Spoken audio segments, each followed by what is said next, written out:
about you being gone is I can watch the game all day long, and I can stretch my legs out in the bed, extra pillow underneath my head. I don't know why nobody ever told me about the upside of lonely. I got a lot more room for my stuff, and I only have to wash one cup. I can stay up late and play my guitar, and the groceries go twice as far. I don't know why nobody ever told me about the upside of lonely. Your girlfriends ain't ringing the phone off the wall. I never have to hear from that mother-in-law. Ain't cut the grass since the middle of June.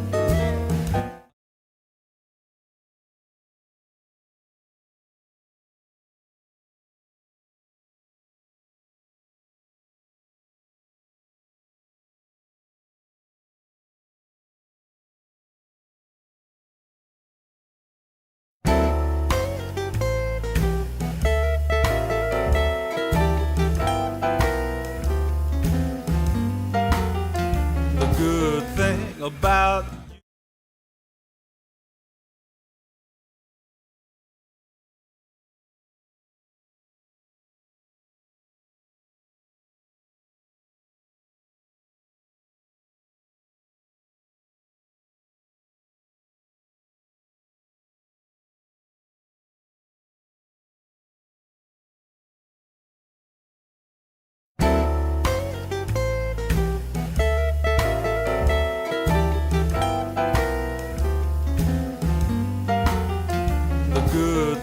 about you being gone.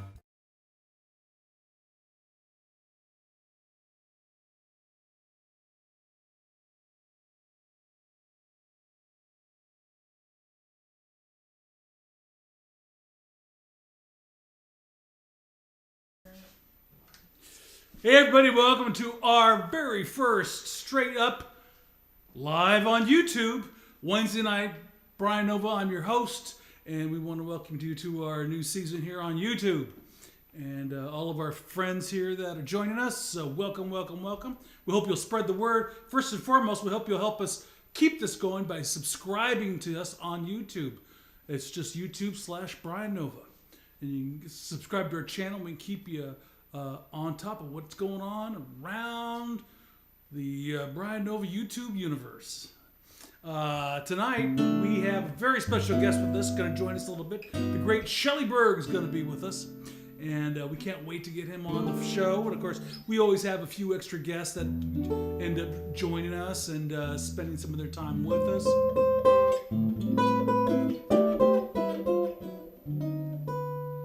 So tonight, I thought we'd start off with one of my favorite songs written by Lerner and Lowe, and it goes out to all you Scotsmen and Scots lasses out there that this is a song that was written from the play Brigadoon. And you'll probably remember seeing Gene Kelly and Sid Charisse running around the Highlands of Scotland. So here's my version of Almost Like Being in Love.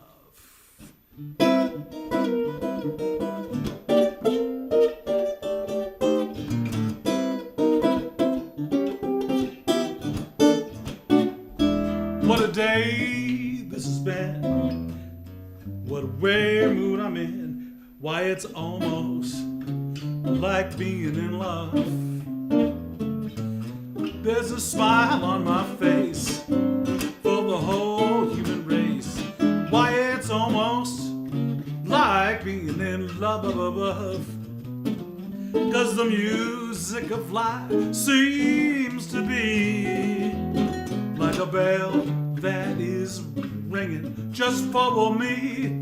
And by the way that I feel when that bell starts to peal, I would swear I was falling. I swear I was falling. Why, it's almost like being in love.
What a day this has been. What a rare mood I'm in. Why, it's almost like being in love. There's a smile on my face for the whole human race. Why, it's almost like being in love above. Because the music of life seems to be like a bell that is ringing just for me. And by the way that I feel when that bell starts to peal, I would swear I was falling. I do declare she was calling. Why, it's almost like being in love.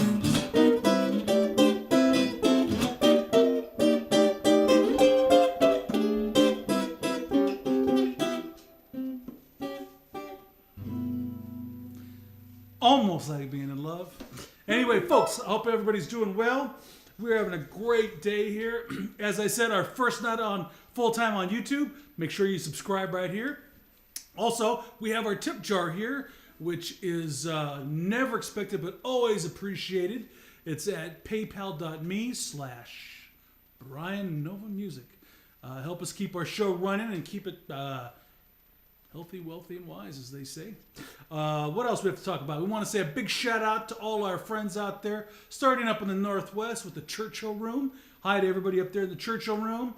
And fact, it is our pal George Ayton's birthday. Happy birthday to you. Happy birthday to you. Happy birthday, dear Georgie. Happy birthday to you. Hope you're smoking a big cigar. Anyway, Georgie, happy birthday. I can't believe it's been a year that you have been retired. 1 year, man. Unbelievable. Well, it couldn't be happening to a nicer guy. So, congratulations. Also, big shout out to all our pals over at the Vertigo Club. John Connells, that means you too, John. Die. And also, of course, Elizabeth. Bob and Elizabeth, glad to see you guys join us today. And Julie, glad to see you join us here as well. What else? Moving down to San Francisco, we want to say hi to all of our friends over at the U Club, and at Telford's, and over at the Wingtip, and down here in sunny Southern California. It was 84 degrees down here, folks. We want to say a big shout out to all our pals out at Barrage Cigar Club, including Kevin and Mike, two of our biggest fans over there in Rancho Mirage, and of course all our friends over at Palm Desert Tobacco as well. Well, I think that's all the commercials I need to lay out there for right now. Want to say a big shout out to our sponsors, though, really quick. Long Meadow Ranch with Ted and Laddie Hall. Long Meadow Ranch, making some of the best cabs, some of the best. What does Miss Sony like? She likes the Chardonnay over there. She likes the cabs. She likes the cabs. And everybody likes the Chardonnay. And, of course, the Sauvignon Blanc is not too bad either. So, anyway, big shout out to Ted and Laddie. And, of course, Dan Gordon, if you want beer. Dan Gordon's a man. Thank you, Dan. Let's see, we said George's birthday. It's Michel Legrand's birthday today. Michel, one of the great composers. I was just made aware. I wish I had Shelly with me here. He knows all the Michel Legrand tunes. What's a good Michel Legrand tune?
It's a Michel Legrand tune called "What Are You Doing for the Rest of Your Life?" A beautiful tune. Anyway, hope you guys are well. Sarah, good to see you. We are well here, and with their blue jackets and sweaters. Good to see you. Listen, I want to get this show on the road, and I can't think of a better way of doing this than to bring my pal, the great Shelly Berg, on here. You know, Shell doesn't need much of an introduction, but I'm going to give you one, or maybe I'm not. Shelly's on already. Shelly, there you are. Hey, Brian. How are you, man? Great. I'm fantastic. It's great to be with you. Great to hear you play that beautiful Michel Legrand song. Beautiful. Dude, we're getting some long. What is going on there? I don't know. It's a really long. Can you hear that? Is my mic too loud? Should I turn my mic down? No, it's like it's recording it, and it is. It's. Yeah. Oh, it's just a delay for you. It's not. Huh? It's just a delay for you, not for everyone else. You sure? Yeah, because I was watching it on. All right. I guess it's just a delay I can for turn. me. I can turn the mic down. Just didn't work. Anyway, listen, Shell, tell us about what's going on right now with you, and. Well, of course, I'm in the middle of my world tour. Not. That's not happening for musicians right now. Yeah, it looks like my mic's really hot. Are you okay with volume? I'm okay with what I'm getting is like it's recording twice. I'm getting a huge loop through. I'm hearing what we say like 30 seconds later. Well, that makes it difficult. I checked it on YouTube. You're fine. So it's just us? Yeah, yes. I hear you great, Brian. What's that? I'm hearing you really well, so I'm sorry to be good. causing And you're such not- difficulty. And you're not hearing a delay on any of your side? I'm hearing sort of a reverb on my voice, but I'm not hearing it come back again. Okay. Anyway, So it's everything just is me. good with me. Everything is good with me. I've got some recording projects going on, and the Frost School of Music is keeping me plenty busy. So, because we're in classes, we're not virtual like a lot of people. So, Oh, wonderful. we're doing a lot of things to keep our students safe and playing and singing music, and that keeps me plenty busy.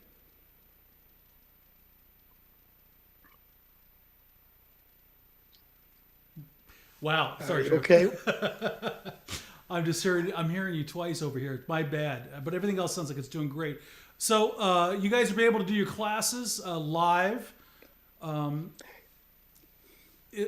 Yeah, our symphony played a concert Saturday night, and you know, here's the thing about the pandemic, Brian. Our concert hall seats 600 people, and we love it during the real regular times when we can get 600 people come to a concert. Right. We live streamed our symphony last Saturday. We had 82,000 viewers. So that's making lemonade in a pandemic when normally you'd hope to get 600, but we had 82,000 watch the live stream. Yeah, So, right. you know, we're learning new things. Yeah, we're kind of the same way. I mean, I think everyone's kind of going that route where you're able to see programs where we would have to worry about some sort of a room cap, you know, whether it was a 100-seat jazz club or a 10,000-seat auditorium. Now, without that, with the virtual shows, there really isn't a cap to any of that. I'm going to try moving to a different room of my house and see maybe if this room is making some sort of reverb or something. No, it's not you, Shell. It's on our Okay. side here. But I'll tell you what we're going to do right now is we're going to show a video. We've got several videos here that Shelly and I did together, and this first one is one of our favorite songs. It's called "A Beautiful Friendship," and of course, Shelly is absolutely stunning on the piano, tearing it up. And Terry Miller is going to join us on bass, and Andy Fraga Jr. on the drums. And I'm going to check out "A Beautiful Friendship." Here we go, boys. All right.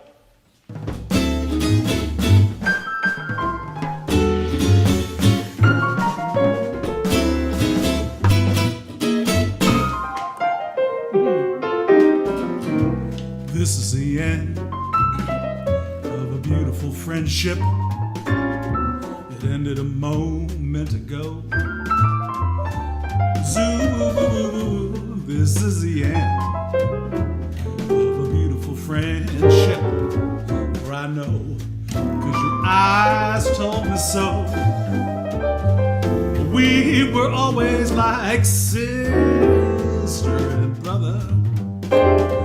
Until tonight, when we looked at each other, that was the end of a beautiful friendship and just the beginning of love. Yeah, Shell.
beautiful friendship.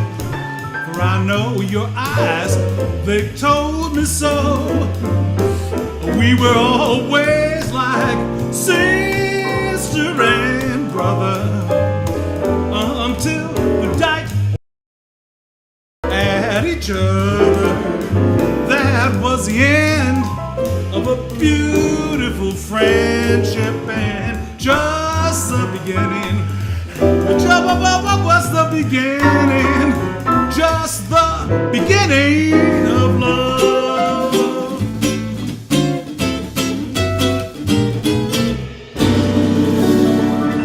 Yeah.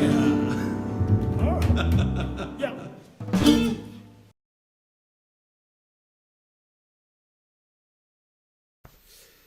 Oh my goodness, Shell, that was crazy.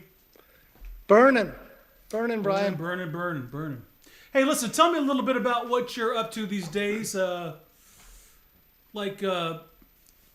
everybody that we talk to right now late on the show, we're kind of wondering where music's headed, especially music education under today's sort of the way we're looking, myself as included, we're already moving into more of an online, more of a streaming sort of world for music. You're on the cutting edge of all this, and I'm really curious to know where you think this is all headed, or where we might all land here in another year. Yeah, it's a great question. It's playing or singing really well is always going to be the top value of being a musician. If you can't perform at a high level, and that's what you want to do, well, that's going to be a problem. But these days, more than ever, you have to have a whole set of skills. The world's not going to beat a path to your door. And so, for us in higher education, certainly at the Frost School, we want to make sure our students, they're like Brian Nova. They have great stage presence. They're great with an audience. They can write music. They can write arrangements. They have a business sense. They understand the technologies. They can record themselves and edit themselves and video themselves. They can teach others. They can be entrepreneurial. So we actually are requiring all those things. When I went to college, Brian, you played a senior recital at the end of your degree, and if you played the pieces right, you passed. Right. At our school now, if you want to do a senior recital, where's your EPK? Where are your videos? Where's your press kit? Where are your headshots? How many people? What was your marketing plan? How many people came to your recitals? Would they go hear you again? So, we're really trying to accentuate the fact that if you have all these skills, you're going to be successful in music and in life. Yeah, exactly. Well, you're arming your students with the tools that will really help them be successful for sure. Because I know the music programs I've seen over the years, they've been teaching the same stuff for probably the better part of 200 years. It's so true, and it's just not that same world anymore. Brian, music school started, the contemporary music school really started somewhere around the turn of the 20th century. And the reason it started was because there were so many jobs to play in orchestras and bands and things that they needed to get away from the apprentice system and start mass producing musicians in schools. Wow. That's not the case anymore. And so now, instead of mass producing musicians who all look the same to get jobs that all look the same, we need to curate individual musicians with individual skill sets to find their individual careers. So the music school almost has to go back to being like the apprentice system and really tailoring what it does for its students. Do you think that your program, that you've really launched and for the most part, as far as I can tell, have almost copywritten the new Frost School of Music, the new way that you're teaching with this new approach, the new curriculum? Is it starting to spread? Are other colleges starting, I guess, quote unquote, are they starting to get it, or are they just still stuck in the way things used to be? It's a great question, Brian. We didn't copyright it, we trademarked it. We actually have a registered trademark of the Frost method. And there have been symposiums. There was a big symposium of 250 leaders of music schools, and it was mostly centered around how to do the Frost method. So a lot of schools want to do it, which I think is good, because let's prepare our students for the future, not the past. But it's difficult. All of us want to teach the way that we were taught. And so it's kind of threatening to think that you have to teach differently. And so, it's a gradual project around the country, but we're seeing more and more schools actually, imitating what we're doing in the Frost School. And I'm just really glad to see it. Boy, yeah, I know. I've been trying to get some of my connections with schools here on the West Coast to certainly buy into your Frost method, because I really believe in it. Thank you. We're working on it. Little by little. Listen, I also know that you've been working on some wonderful projects. I know you did some work with Seal. You were, I know you did some stuff with Gloria Estefan. Yeah. I just, one of the things at our school that we have is called the Henry Mancini Institute, with an idea that our students get to play in real world situations. And so I threw a real world thing at them this year, right in the middle of COVID. I was asked to arrange and produce some music for a television special honoring nurses. Wonderful. And so our Mancini Institute Orchestra got to be on camera, and the recording orchestra. You should have seen it the first time they put the headphones on to the tracks that I created, because the very first song I had them record was with multiple artists. And so on this one song was Stevie Wonder, Celine Dion, Andrea Bocelli, Josh Groban, Gloria Estefan. I'm leaving people out. Catherine McPhee, David Foster. And you can't imagine when the students put the headphones on and started playing their violins or whatever, and suddenly Stevie Wonder's voice comes in. So that was my project, obviously, as an arranger and a producer, but I also got to involve the students, which was cool. Another thing I'm working on right now, which is really cool, is a pandemic kind of project, a technology where I can record video and audio in a very dark room with just the piano and me lit. And then a singer can stand next to an identical looking piano and record their own video and audio. And when they finish it, it looks like we're in the same room together. It's not green screen, it's a different technology. Right. So the project is 12 songs. It's called Songs of Loss, Justice, and Hope. And I asked 4 great jazz singers to each pick a song of loss, a song of justice, and a song of hope. And the 4 singers are Kurt Elling, Tierney Sutton, Dee Dee Bridgewater, and Nikki Harris. Wow. And I've arranged and recorded all the piano, and the singers are starting to do their part. And when it comes out, I think it's going to be just a really beautiful and I hope healing project. Oh my God, it sounds wonderful. Is it just going to be vocal and piano? Yeah, these are duo projects because of the way this recording technology is, the video technology. Each time you add a person, it would be an exponent of difficulty. Yeah, I could see that. Yeah. Literally. What other kind of projects are you looking at right now, Shell? I know you must be probably booked out years in advance. Everybody trying to get their hands on you. Well, various recording projects are in the works. I love to arrange and work with singers. So there's a bunch of different singer projects in the hopper, that are kind of just sequenced out for the next few years, and some more television projects that are being developed. And I always like working on TV specials, because then you get to work with singers and arrange and all that, and you get to be in the medium of television. And you and I have done some of that stuff together. We did that beautiful thing at the Apollo that was so cool. Yeah. For Ella's 100th, and so that kind of thing. And still trying to create more opportunities for our students to be involved in those projects. And like that, it's all fun. It's a lot of fun. Well, listen, speaking of a lot of fun, I want to lay another video on everybody here. This one is actually a tune that you and I did kind of when we started the show way back 9 months ago. And it's one of my favorites because it's a tune that you and I have kind of gone around almost the country doing. And it features you doing the Oscar Peterson part and myself doing... you doing the Nat King Cole part. And myself doing the guitar part to several different guitar players that Ned had back in the day. But we're doing together at a rapid pace the wonderful tune called Sweet Georgia Brown. Give it a listen. Oh, yeah.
Well, that was fast.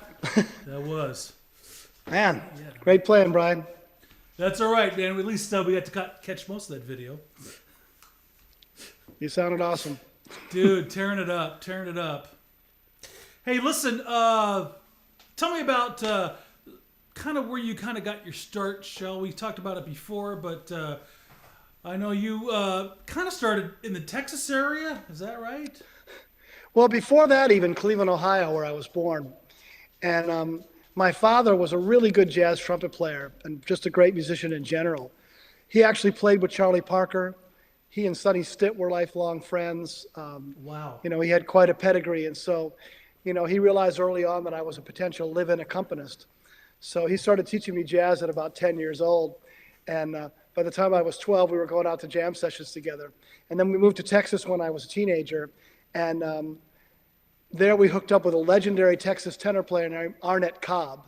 Oh, yeah. He was quite the famous guy. And so between he and my dad, I had some great mentors. And, you know, they wouldn't let me get away with anything. So it was a good trial by fire. Those Texas tenors, I'll tell you, you got to watch out.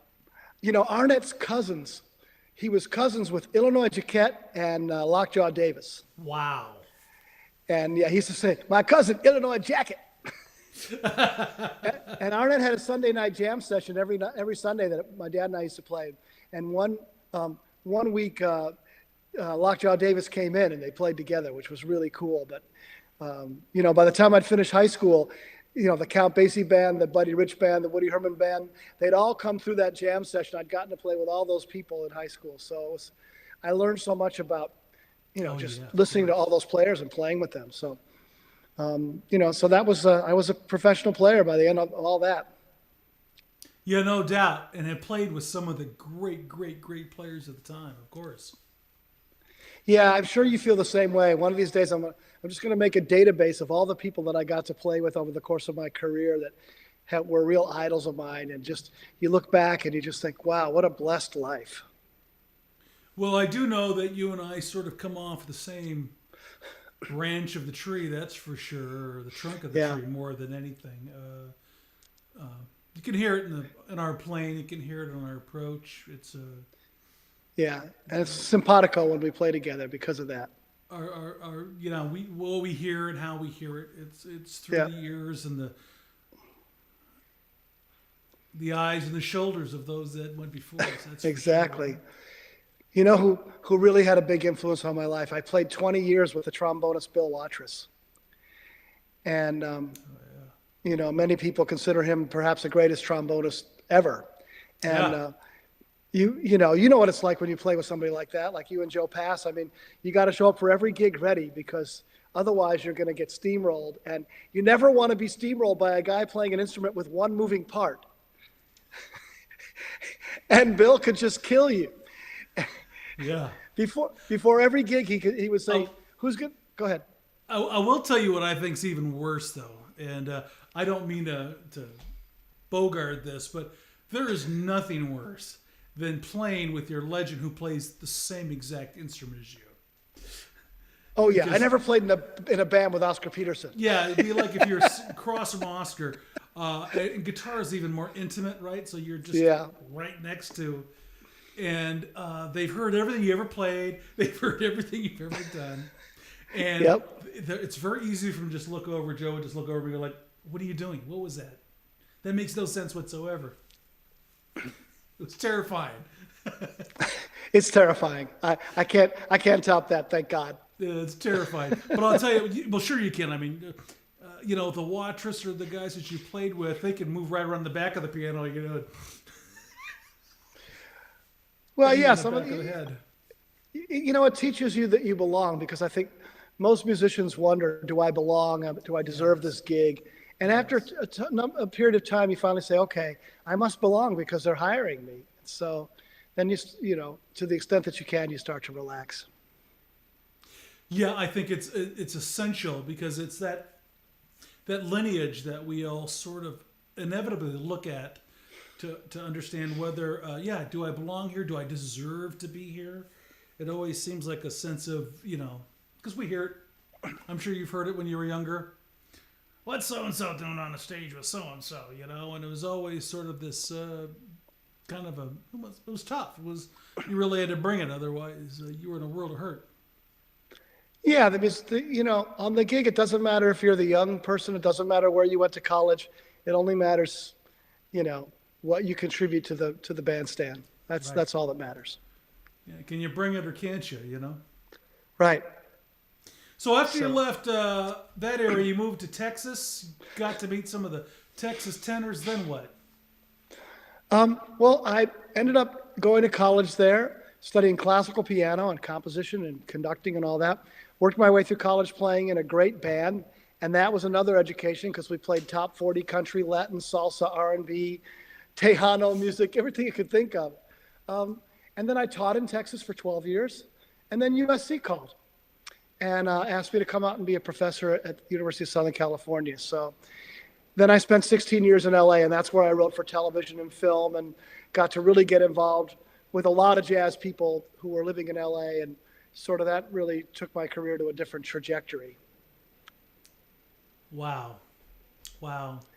And that's why, I say now, I'm probably the only musician who's recorded with Kiss and Renee Fleming and everything in between. That could be very well true. Yes. You're definitely one of the most well-rounded musicians I know on the planet, Joe. That's for sure. Thanks. Well, And speaking of well-rounded, I'm going to bring in another well-rounded musician to join us here. We have the ubiquitous Terry Miller going to join us here. Boy, the well-rounded personified. Yes, hey, Terry. Yes. Hey, Shelly. Hey, Brian. How you doing? Hey, Terry. Good to see you. Good to see you, too. So I have one question, Shelly. So when you were with Kiss, which one were you? I wasn't the one with the tongue. Okay. Did you have the high heels? Are you the one with the high heels? Fortunately, it was a record, and I didn't have to put any of that stuff on. Okay. God, that must have been just great. That must have been so fun. I have lots of Gene Simmons stories, but I'll save them okay, for good. a campfire someday. Oh my gosh. Oh my gosh. Wow. So wow. Fun. Well, listen, we're going to, what should we do next? I think I'm going to bring in yet another voice of reason to this wonderful talk. We have the wonderful Dan Levitan just joined us here. Fellow professor, fellow musician, and just all around nice guy. Dan, where are you? There he is. Hey, Dan. Shelly, Terry. How you doing, buddy? All the better for seeing you guys. Good to see Dan, you too. Dan is really upsetting to me, because he's not only a great musician, he's smarter than everybody else. And that's, I can't handle that. Man. He is a smart fella. That is definitely, I'm smart enough to know that I'm the dumbest person in this room. Oh, no. Oh, we're not buying that one. No. We know better. Oh my God. I hope everybody on the show checks out Dan's album that he sent me, because it's original music and it's just glorious.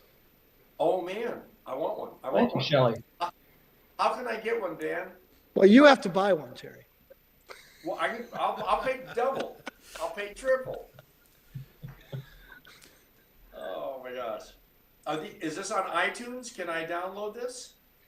Yeah, so the album that came out a year ago called Turnaround, all original tunes. Victor Wooten plays on a track.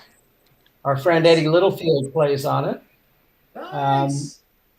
And it's on Spotify and iTunes. And if anybody wants an actual physical copy, they can paypal.me/Daniel Levitan. Great. Or Great. Venmo Daniel J. Levitan, $20 for the CD. But I have news. New one coming out in April. Wow. New Wonderful. record. And Roger Rosenberg plays on one of the tracks. You all know Roger. Yeah. Oh yeah. Nice. We do. I wish I should have had a little copy of that to play. Maybe next week we'll have a little snippet that I we can use to talk sent you about. one before the broadcast. You did. I SoundCloud didn't get a link. chance to. I was so busy trying to put this show together by then. Oh, yeah. Well, Roger, when you're working with a great musician like the three of you, which is doesn't happen to me very often.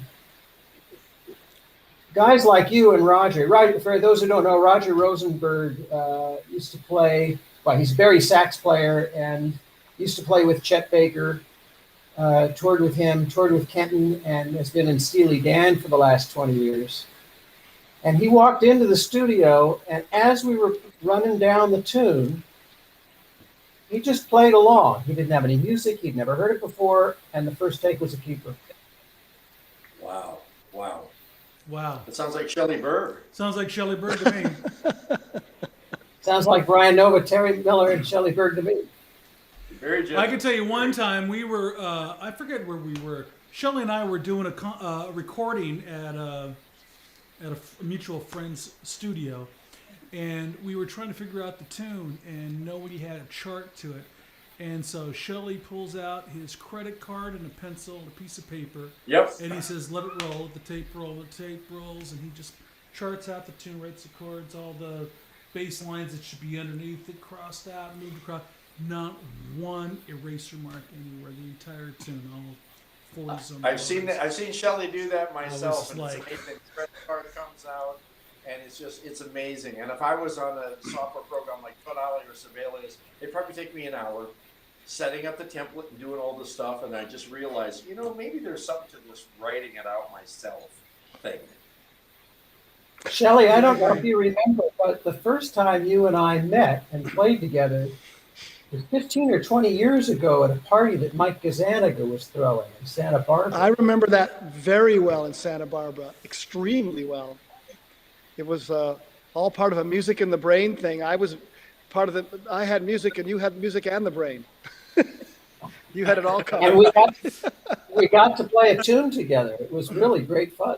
It was so fun. That's really Yep. Well, listen, I see, just real quick, who do we got here? We got Bob Sky says hi to you guys. Hey, Bob. Leo Vigil, Laguna Hey, Drums Leo. himself. Leo, good to hear from you. Wow. And here's someone a blast from our past, Shelly. Dana Land. Oh, how cool is that? Dana's living in Honolulu these days. She's back in my my homeland. And good to hear you, Dana. Hope you guys are well. Listen, if you guys don't mind, hang around for a minute. I've got one more video I'd like to lay on our folks here. And it's a really beautiful tune. It is a gorgeous song, written in Italian originally, and I'm doing some silly English lyrics. But the thing to listen to here, of course, is Shelly. He's really tearing it up. This is a beautiful tune called Estate. Give it a listen.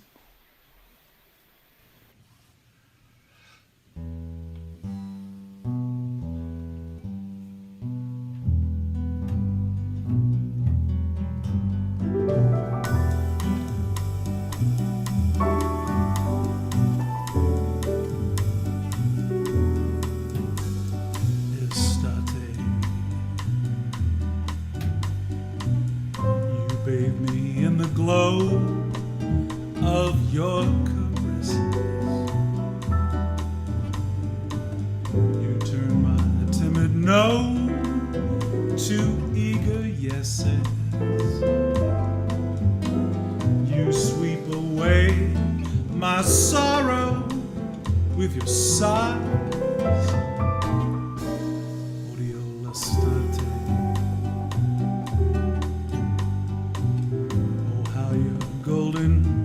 sunlight bends the willow. Your blossoms send a perfume to my pillow. Oh, who could know you half as well as I'll always feel you near me. In every song the morning breeze composes, in all the tender wonder of the roses. Each time a setting smile smiles on the sea. Yes, I tell you. And when you sleep beneath a snowy, I'll keep you in my heart just like a lover, and wait until you come again to me.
I'll always feel you near me.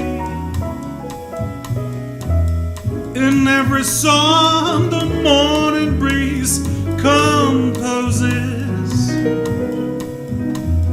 in all the tender wonder of the roses.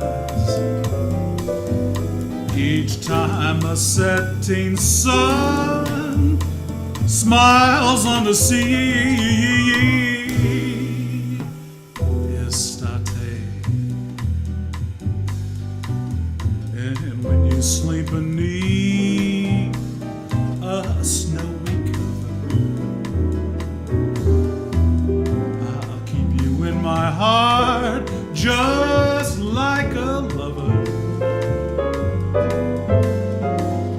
And wait until you come again to me. Ooh, estate.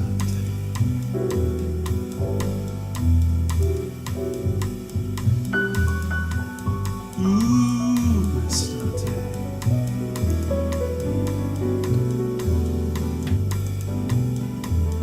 Ooh,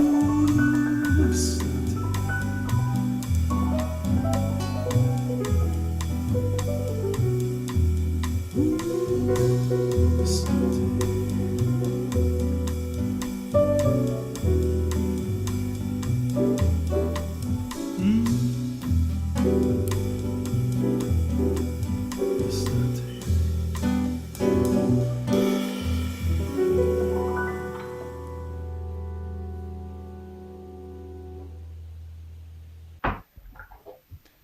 Ah, Fantastic. beautiful, Shell. Beautiful. Bravo. Thank you, thank you. Well, playing with such great players, it's easy. Man. Wow. Hey, Dan had a couple questions for you, Shelly. All right.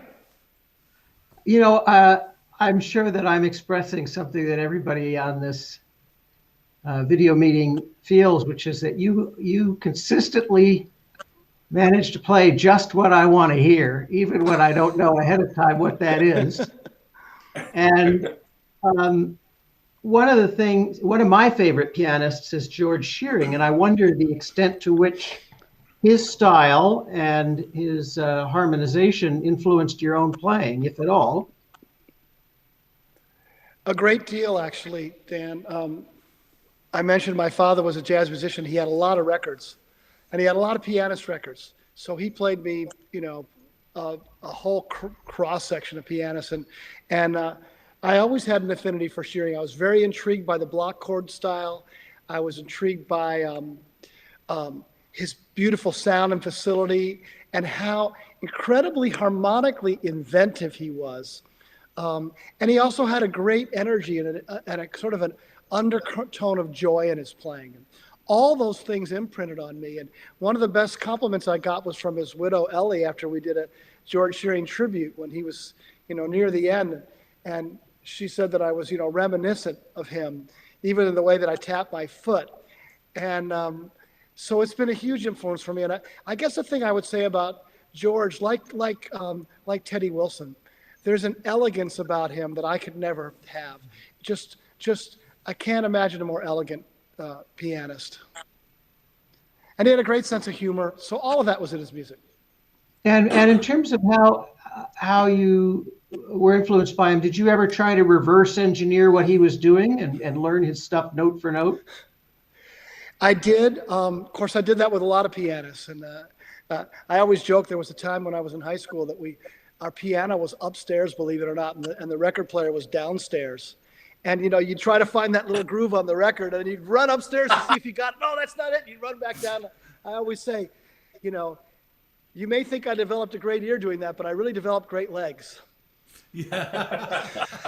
No doubt.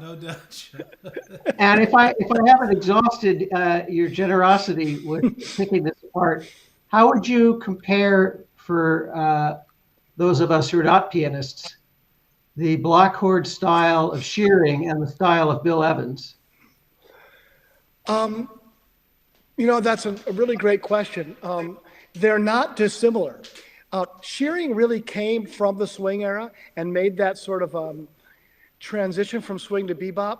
So you hear more of a swing sensibility from Shearing than you do from Evans. Shearing followed a very, very strict, you know, the melodies an octave below, the pinky of the right hand's an octave below, and the thumb and the second finger of the left hand. He was very strict about that and the kinds of voicings, whereas Bill Evans was influenced by that and, you know, started to expand on that in his style. But they were similar. Boy, no doubt. It's well, I certainly hear both of them in your playing, as well as a lot of Oscar Peterson as well. Well, he was And my a first. lot of Shelly Berg. Well, it's all Shelly Berg. Yeah, it's all Shelly Berg. Well, you put it all together, and that's what comes out. So, and then you get to this symbiotic Terry, who relationship. did that we you? all have. Who were some of your influences, Terry, when you're coming Oh up? my gosh, Ray Brown all the way. Ray, I grew up on Ray, listening to the Oscar records and everything that guy did. What a freight train. And it always, I should say, it never ceased to amaze me how people thought of him as just that walk and groove bass line. But as a soloist, he was phenomenal. And I remember the story he tells about he needed to take some time off for, I can't remember why, but the only bass player he could find that could really hang real strong with Oscar was Niels Henning Orsted Pedersen. And a lot of people don't realize that Ray Brown, his soloing was so fantastic. As a matter of fact, Jaco Pastorius was asked one time, and he said, "Did you have any influences?" And he said, "Oh yeah, just listen to my solos. It's Ray Brown. I just listened to Ray. I mean, Jaco, the same thing. He got 90% of his stuff from Ray Brown. The guy was just amazing." Well, I know, for years most jazz DJs would say, the 4 most used words in jazz radio: Ray Brown on bass, whenever they introduce a record. He was a very Raymond special was guy. something If I could, a couple things about Shelly. One is, as amazing as he is on piano, I put his education skills right up there. I've never in my life witnessed a stronger, better clinician. He did something for my nonprofit one time at my home, and we had a group of kids, and a lot of them, they just started playing, and within 1 hour, he had all of them playing the blues, soloing on the blues. I mean, I couldn't believe what I was watching. It's absolutely amazing. And the other thing I'd like to say about Shelly that I find is so special is he's not only an unselfish player, but he's really concerned and thoughtful about the music. I've heard him say with a great singer like Billy Valentine, where at the very end of the song, Billy will end this, on whatever note it is. And Shelly has never felt this need to jump in and play a big, long, check me out piano cadenza. I've heard him before where Billy will sing the last note and Shelly won't even play because he knows that's the best thing for it. He's a very, very unique man. He's a very thoughtful musician. He cares deeply about the lyric and about the music. Thank you, Terry. That's beautiful. Concur, Terry. I concur 1,000%. I was just looking. I have like Shelly's 9-page bio here in front of me, and one of his things that he got was the Los Angeles Times named him one of 3 educators of the Millennium. Oh yeah. Of the Millennium. Does it list? I think that kind of says it right there. Does it list that he played with the fabulous Buddy Love? Nothing tops that. There's nowhere else to go from there. Yeah. Yeah. The most amazing entertainer of the Millennium. He is. That's right. He is. Couldn't agree Maybe more. The most amazing entertainer of any millennium. millennium. Of any millennium. That's right. He invented the word millennium. That's right. He did. And he's written most of the music for this millennium, so what more can one say about the great Buddy Love? Well, listen, guys, what a wonderful show. What a wonderful way to help us kick off our first YouTube, full-time YouTube presentation. Dan, thank you for joining us here tonight. It's so good to see your face. We're going to get on your music for next week. Terry, thank you for adding all your wonderful music to our videos and stuff and joining us. Thank you. Big shout out, of course, to Andy Fraga Jr. for playing the drums, and the lovely, lovely Missoni for running the show here and keeping us all together. And of course, a big shout and thank you, a big mahalo nui loa to our dear pal Shelly Berg. Shelly, please give her our best. Shelly, please give our best to Julia and everybody there, and hope everything's cool in lovely Florida. Julia sends her love to you all, and just an honor to be with you. I miss you guys so much, so it's great to spend a little virtual time together. Hey, I've got one more question here for you. My little brother says, my brother Dave says, besides Kiss, who's your most favorite memorable collaboration? Oh, that's a wonderful question. And it's really, really hard to answer. My wife could probably tell you my most favorite collaboration. But, I'll give you just a few of them. When Chicago called and asked me to orchestrate a record for them, they were such a childhood hero of mine. And when I started to put on their basic tracks, I got goosebumps like I never had before. And so doing that record is a thrill I'll always remember. Doing the record with Gloria Estefan was a thrill for me because she gave me complete artistic license, and she just wanted me to create things. And, we ended up playing all over the world together doing that. And she's such a sweetheart that she became like a sister to me. So that was special. And then I would also say that the several times that I've gotten to play with Stevie Wonder, it doesn't matter who else is on the bill. Stevie is something again beyond all of that. And so, that's very special. And then there are people that I played with a lot, and so they're so symbiotic. Like you guys, we have a symbiosis that only comes from playing together a lot. And singers like Tierney Sutton and, others that I've just worked together so much that just something magic happens. So I couldn't answer it with one, but I'll tell you, when you know that it doesn't matter if you're playing to 50,000 people or 50 people, when you can feel everybody lock into the emotion and vibe of what you're doing, you're having a special moment. And so every time I've gotten to experience that, and sometimes that's been with you guys, those are the special moments. Boy, they really are. Well said, Shell. Listen, Shelly, thank you for joining us. Terry, Dan, thank you for joining us. And we will be in touch, no doubt. Take care of yourselves. So anyway, folks, thank you for joining us tonight on our first inaugural show on YouTube. Please remember to subscribe onto our YouTube channel right here, Brian Nova, and of course our PayPal, if you're so inclined, for our tip jar. Always appreciated, never expected. And that about does it for us tonight. On behalf of the lovely Masoni and Ellington the Wonder Dog, which I don't know where he's at. He was doing something here. We want to thank you guys for all coming on our show tonight. Listen, we want you to stay safe. We want you to stay healthy. We are so glad that all our friends in Texas are doing a little better now than they were last week. And hopefully next week they'll be doing even better. So we send you all out our lots of aloha. And remember, when things get down and things get a little tough out there, remember just to keep it swinging. Take care.